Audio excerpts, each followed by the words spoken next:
Gracias al BitLab y todos los colaboradores y al equipo por gestionar este evento que va a ser de gran apoyo al ecosistema de la región. Desde Centroamérica, Costa Rica y idealmente en mi mundo Oceanside, le doy la bienvenida a Santiago. Agradecemos que haya querido contribuir su testimonio, su experiencia a este grupo en Centroamérica, muy diverso. Y desde ahí vamos a iniciar. Bienvenido, Santi. Muchísimas gracias por tenerme acá, es realmente un placer. Queda entonces esa promesa de invitarte al lado del océano, no al lado de una fogata en algún momento en Costa Rica o Centroamérica. Sí, Eh, no veo la hora de salir de casa. Tengo cuatro chicos acá metidos en casa, así que ya somos un poco demasiados. Muy bien. Bueno, me tomé la libertad de compartir con todos los que están escuchando la biografía de Santiago, que pueden leer más ampliamente y vamos a aprovechar este momento tal vez para hablar un poco cosas fuera de lo que en muchos podcasts y artículos te han preguntado. Bueno, algo que siempre nos intriga a todos en nuestras propias historias personales y los que estamos acá es eh, tal vez tu historia de cómo como latinoamericano eventualmente te mudaste a los Estados Unidos o digamos fuera de tu cuna, de tu origen. Y me interesa preguntarte más específicamente qué fueron esas motivaciones o aspectos que viste en su momento de hacer ese paso. Me imagino que, bueno, por supuesto, con un asado y el fútbol nunca te desconectas realmente de tu tierra, pero ¿qué era lo que pasaba por tu mente en tus primeras etapas o momentos que decidiste ir hacia allá un poco más al norte?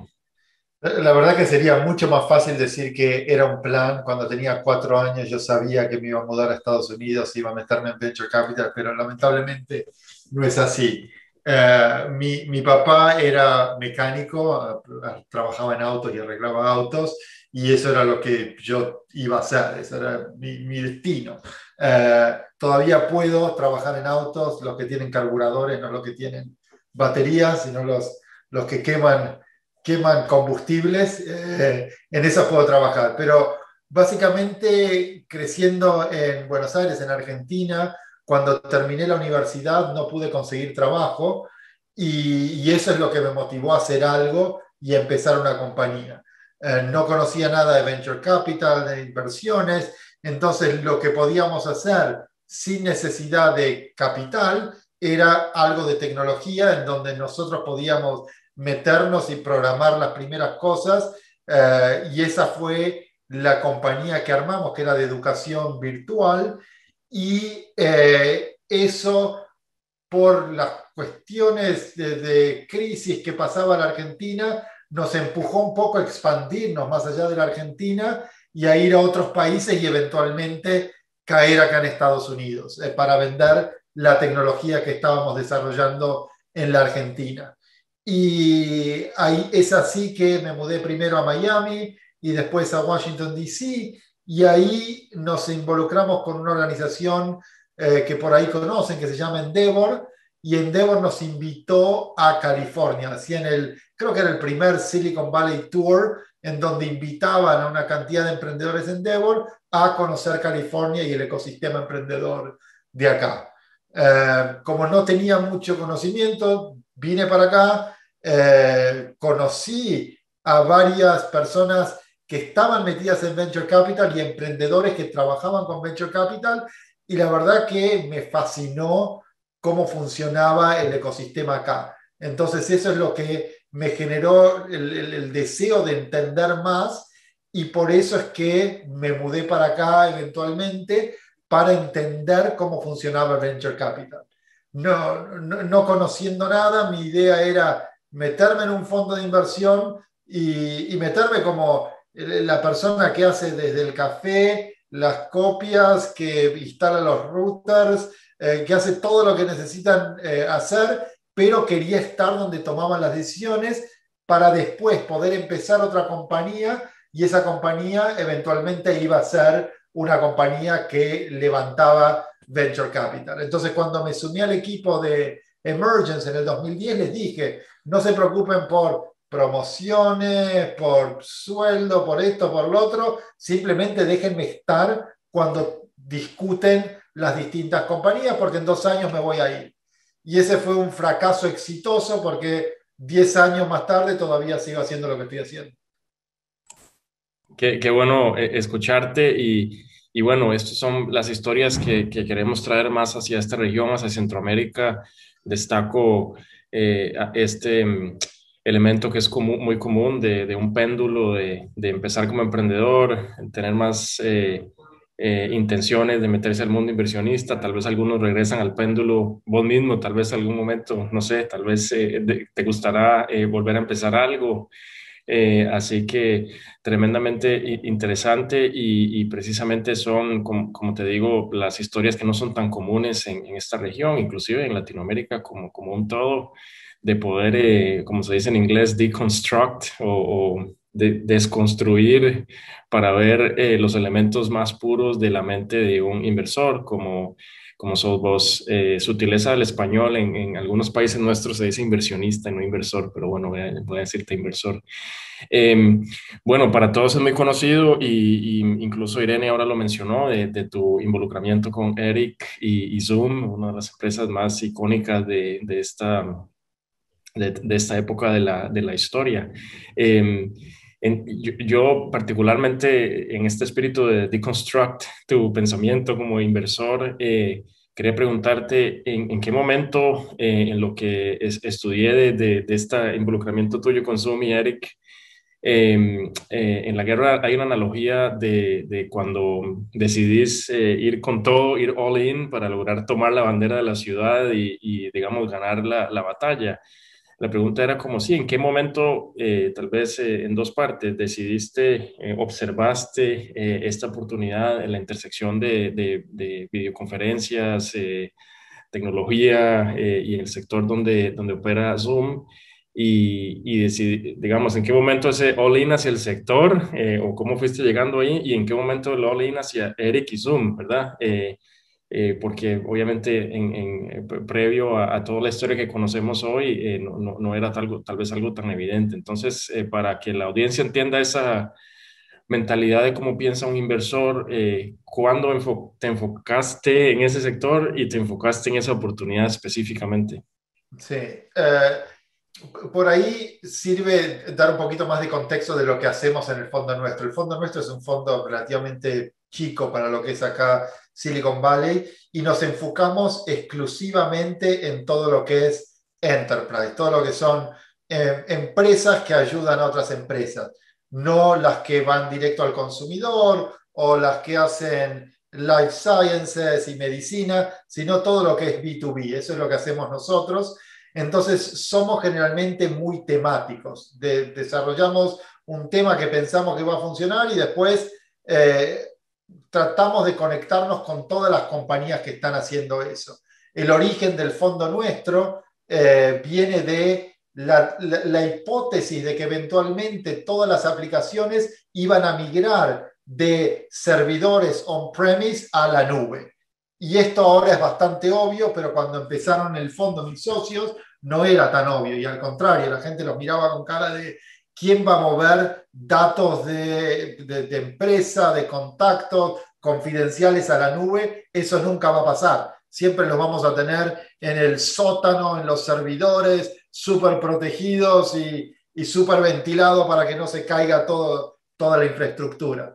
Entonces, cuando yo me sumo al equipo en el 2010, vengo con la idea de que hay emprendedores que no necesariamente están en Silicon Valley, que están en el resto del mundo, que pueden ser tan buenos o mejores de los que están acá. Entonces, empujando un poquito la apertura a conozcamos emprendedores sin la necesidad de poder manejar a tener una reunión física con ellos, porque nos vamos a perder de un montón de oportunidades interesantes. Y así es que empezamos a abrir esa apertura y a conectarnos con otros emprendedores, pero las conexiones no eran lo suficientemente buenas para desarrollar una relación. Era un llamado por teléfono y yo soy de la época y ahora voy a revelar un poco mi edad, en donde compraba las tarjetitas y raspaba para poder llamar a Argentina y poder pagar lo menos posible. Y tenía mi tarjeta para Argentina, mi tarjeta para Colombia, mi tarjeta, cada una que tenía distintos costos. Pero esas tarjetas me permitían transaccionar, preguntar, no sé, cuántos ingresos tiene la compañía, cuántos empleados son, pero no generar relaciones, porque no podía tener esta interacción en donde ves a la persona, ves cómo reacciona y vas generando ese vínculo que muchos de los latinos lo necesitamos porque es parte de lo que nos hace diferentes.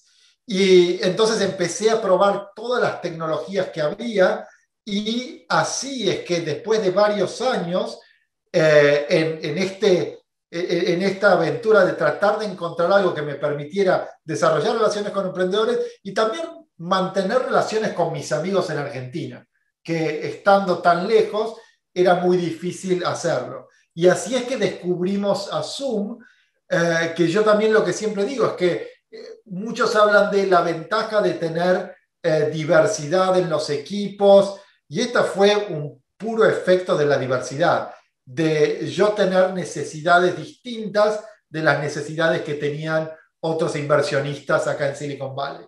Y así es que pruebo la tecnología y me acuerdo que una de las primeras pruebas que hicimos fue con un grupo en Argentina en donde probamos varias y entre ellas estaba Zoom y en las semanas después de esa prueba empiezo a recibir invitaciones de otros emprendedores y otras personas del ecosistema para hacer Zooms.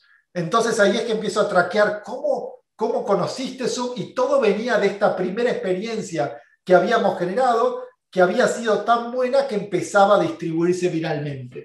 Entonces ahí lo llamo a Eric y le digo, mira, lo que estás haciendo es espectacular, me encantaría entender más tu visión y potencialmente invertir en lo que están haciendo. Su respuesta fue, tratamos de levantar capital acá en Silicon Valley, todo el mundo me dijo que no hay oportunidad para videoconferencia, que con mi acento es difícil que me entiendan, entonces que no va a pasar nada, entonces ya no quiero hablar más con inversionistas, ya estoy cansado, no voy a perder tiempo, la compañía es rentable, la vamos a seguir haciendo crecer sin capital. Eh, y obviamente como buen latino, cuando alguien te dice que no, seguís pegándole y seguís diciendo, ok, no voy a tomar un no como respuesta. Y me acuerdo que la oficina de ellos estaba en San José, que es más o menos a 45 minutos de donde está nuestra oficina, y yo manejaba para allá todo el tiempo para juntarme con él, ir a desayunar, a almorzar, a conocer el resto del equipo, y durante varios meses desarrollamos una muy buena relación, y eso es lo que culminó en la inversión nuestra en Zoom, que fue más que nada una excusa para trabajar juntos que necesidad de capital. Nunca usaron el capital que invertimos en la compañía, nunca lo tocaron porque ya venían siendo rentables. Y desde el punto de vista de los inversionistas acá en Silicon Valley, me acuerdo que cuando hicimos la inversión y la anunciamos, recibí muchos llamados diciéndome que estaba loco, que hacía metiéndome en videoconferencia, un cheque tan grande, que eso iba a afectar a mi carrera y que después de haber invertido, trabajo nuestro como inversionistas es conectar a esos emprendedores con los inversionistas del siguiente nivel, los que van a hacer la siguiente ronda. Nadie quería tener una reunión con él, porque el pedigrí, el mercado, las empresas grandes, fue una de las compañías más difíciles para generar follow-on financing. Ok, interesante. Y sí, como la pregunta que te hice realmente era solo una, ¿no? O sea, cómo convergió, cómo converge la forma del fondo de pensar en sectores y una necesidad tuya personal o de gente similar, converge con ese interés sectorial del fondo y luego hacia la búsqueda particular de un emprendedor que compartía de cierta manera algunas características personales tuyas. De nuevo, lo he recibido muchas veces, supongo, pero felicitaciones y ojalá siga habiendo muchos de esos casos. Hablabas, mi siguiente pregunta breve, hablabas sí, como latinoamericanos somos especiales y posiblemente sí, te imagino haciendo las pruebas en Argentina con el Zoom de cuál se caía, cuál no, metiéndose bajo una montaña o detrás de la casa a ver si la conexión no se cae versus las alternativas en ese momento. Y bueno, precisamente tu pasado y background como latinoamericano es muy similar a lo que vivimos muchos de nosotros todos los días, donde uno observa muchas ineficiencias en la forma en cómo vivimos la vida, cómo hacemos negocios, cómo funciona el gobierno. Esa debe ser de las más frustrantes a veces. Eh, ¿Cómo hablaste un poco de eso? ¿Qué tipo de competencias o lenses crees que tenés hoy y tuviste en su momento cuando entraste a VC que te permitieron identificar esas oportunidades versus alguien de primer mundo que lo ha tenido todo y lo ha tenido tal vez un poco más fácil de lo que lo tenemos en nuestra región? Sí, la verdad que yo sigo aprendiendo, no creo que ya esté hecho en este mundo, creo que recién estoy empezando y por suerte sigo con esta curiosidad de tratar de entender más qué es lo que funciona, qué es lo que no y qué es lo que funciona para mí. Cuando empecé a trabajar en Emergence, me acuerdo de hablar con colegas míos que estaban en otros fondos y preguntarles, ¿cuál es la fórmula? ¿Cómo haces para encontrar estas compañías? Y la mayoría lo que decían es, tenés que ir a conferencias, tenés que conocer un montón de gente, tenés que estar en todas las fiestas, los meetups, esto, lo otro. Y me acuerdo que yo hice eso, me iba a todas las conferencias y para mí era agotador. Yo no soy de las personas que no soy un extrovertido que va y que toma energía de conocer 100 personas por día, sino que me gusta mucho más desarrollar relaciones más profundas con menos cantidad de gente. El otro día, hablando con un amigo, estábamos usando la analogía de 100 pennies o 4 quarters, que básicamente es lo mismo, pero hay gente que es más 100 pennies. Quiero tener un montón de puntos de contacto, un montón de gente, y hay otras que no, prefiero tener solo 4, pero que valgan un poquito más. Y no hay nada que sea mejor que lo otro, sino hay algo que funciona mejor con vos. Y entonces después de haber intentado eso y de haber fracasado, porque terminaba agotado con todas esas experiencias, me di cuenta que lo que yo hacía de desarrollar estas relaciones súper profundas funcionaba y como equipo inversor, con mis socios, agregaba un elemento diferente a las compañías del portfolio que estábamos armando. Porque las compañías en las que yo invertía eran compañías que mis socios no iban a invertir, porque ellos tienen otro lente que aplican a mirar esas compañías, que puede ser un lente más de tamaño de mercado o exclusivo de métricas. El mío es más personas. ¿Quiénes son las personas con las que quiero compartir los próximos 5 o 10 años y más allá del éxito de la compañía o el no tan éxito de la compañía, puedo desarrollar estas amistades? Y entonces eso es lo que me ayudó a mí a descubrir que no hay una fórmula, sino que tenés que encontrar lo que te funciona a vos y ser honesto y genuino con quién sos como individuo. Porque eso te va a hacer que por ahí no desarrolles relaciones de trabajo con todo el mundo, pero con las personas con las que conectás vas a tener relaciones súper productivas. Y eso es lo que a mí me pasó con Eric. Eric y yo compartíamos un montón de inmigrantes acá en Estados Unidos, mucha gente que nos dijo que lo que estábamos queriendo hacer no se podía hacer, a él en videoconferencia, a mí en Venture Capital, cuando vine acá en el 2010. Hablé con más de 70 fondos de los establecidos en Silicon Valley y tuve más de 70 rechazos de gente que me decía simplemente no o algunos iban en más detalle. No hay latinos en Venture Capital, tenés que tratar de encontrar alguna otra cosa. Y hay gente que toma eso como, ok, es el experto, voy a hacer eso, y muchos de nosotros somos de cabezaduras o testarudos y decimos, bueno, te voy a demostrar que lo que me estás diciendo no es correcto, voy a conseguir el trabajo simplemente para demostrarte que yo tenía razón y después me voy a ir a hacer cualquier otra cosa. Y esa era mi motivación en ese momento. Entonces, volviendo un poquito a tu pregunta, es esa necesidad de encontrar lo que te funciona a vos y saber que no vas a generar todos estos vínculos con todo el mundo, sino vas a generar vínculos con las personas que te interesan. No, me parece genial y no me quiero volver filosófico, pero parece que buscaste la respuesta en algunos de los mejores lugares del mundo y la tenías ahí mismo. O sea, era tu propia personalidad, estilo, forma de querer hacer las cosas calibrado hacia o insertado en la industria de venture y me parece una perspectiva tremendamente importante de compartir, de que al final como socio de una firma de inversión deberías y podés, digamos, ejercer y controlar las inversiones o buscarlas de acuerdo a tu propio estilo y cómo esa diversidad entre todos los socios ayuda a tener eh, pues una firma competitiva como ustedes lo fueron tremendamente, específicamente con Zoom. Así que genial. Y mira, regresando a Latinoamérica, Centroamérica, de nuevo estamos hablando en este foro con principalmente audiencia de Centroamérica, Costa Rica, Panamá, Nicaragua, todos los demás países que conforman esta región.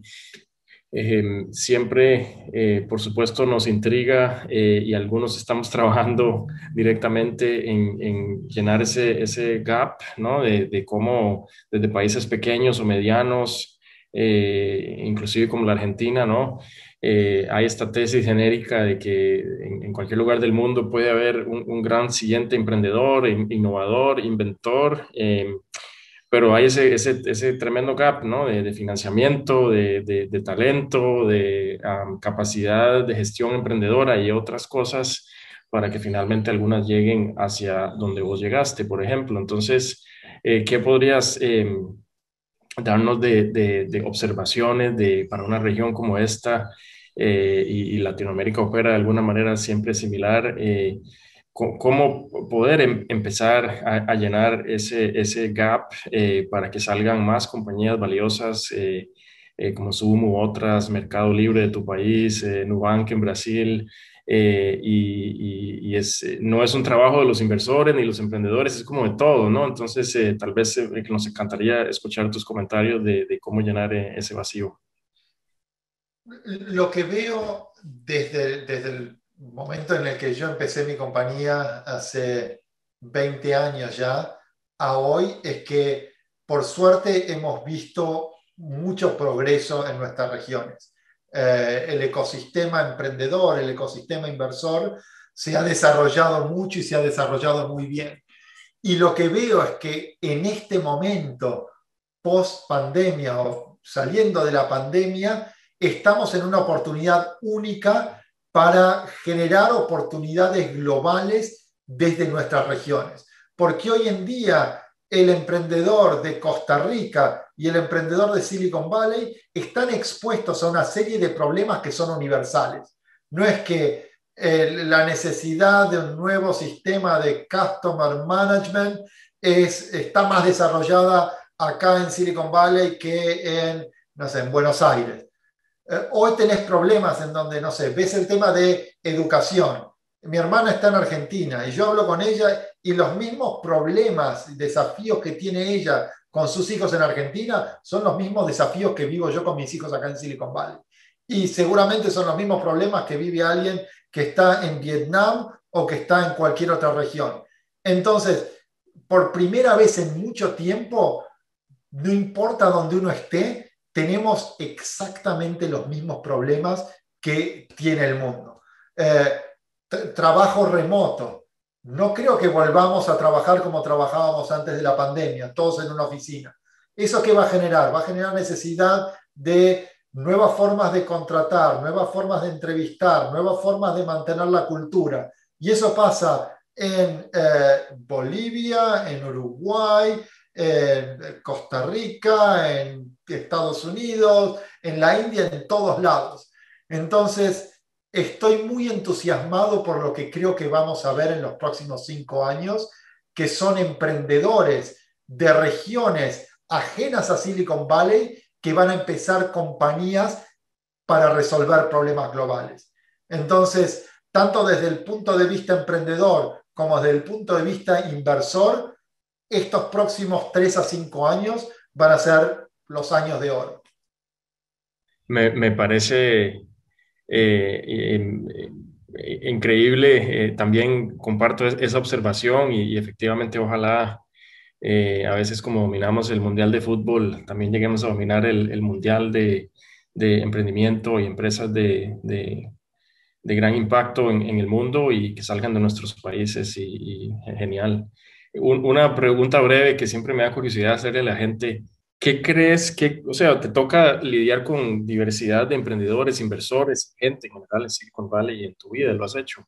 ¿Qué crees que tenemos los latinoamericanos que es particularmente especial o diferente o versus otras regiones del mundo?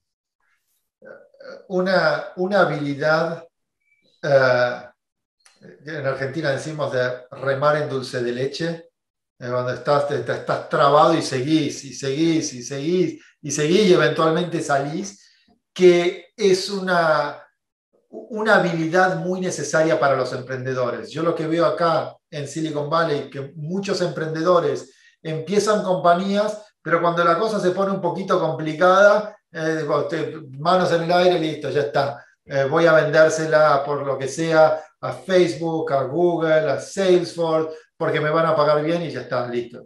En nuestros países no estamos acostumbrados a tener esa salida. Todo es mucho más difícil, desde abrir una cuenta de banco hasta manejar en las calles, acceder a la primera casa. Todo es tanto más difícil que tenemos una fortaleza para seguir intentando y seguir encontrándole la vuelta creativa que es increíblemente valiosa para los emprendimientos.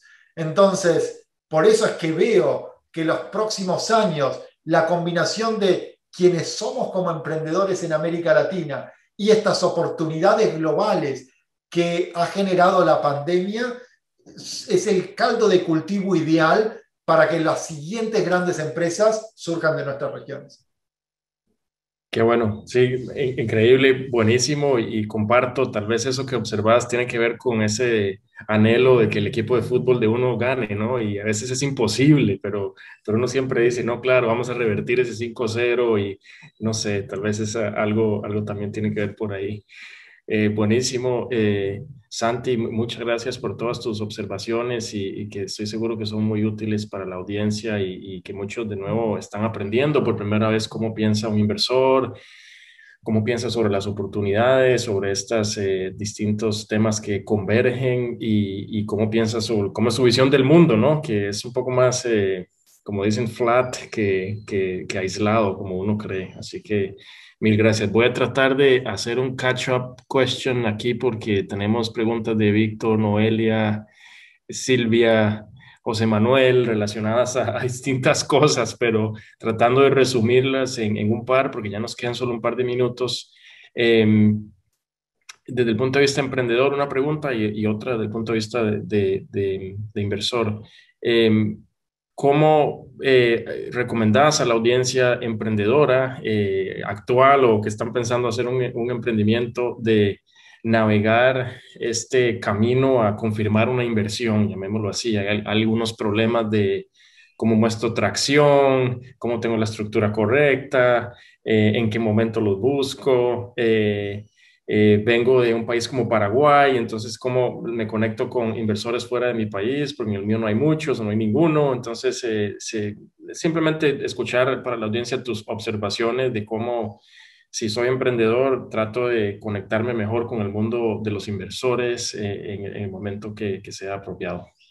No me acuerdo quién dijo esto, pero me quedó grabado, y que es que los emprendedores tienen la habilidad de controlar e influenciar recursos que no poseen. Entonces, sos un emprendedor y vas a encontrarle la vuelta. No tenés que ser dueño de los contactos o ser dueño de no sé, la oficina o lo que sea, pero siempre te la rebuscas para acceder a esos recursos sin necesidad de ser el dueño de esos recursos.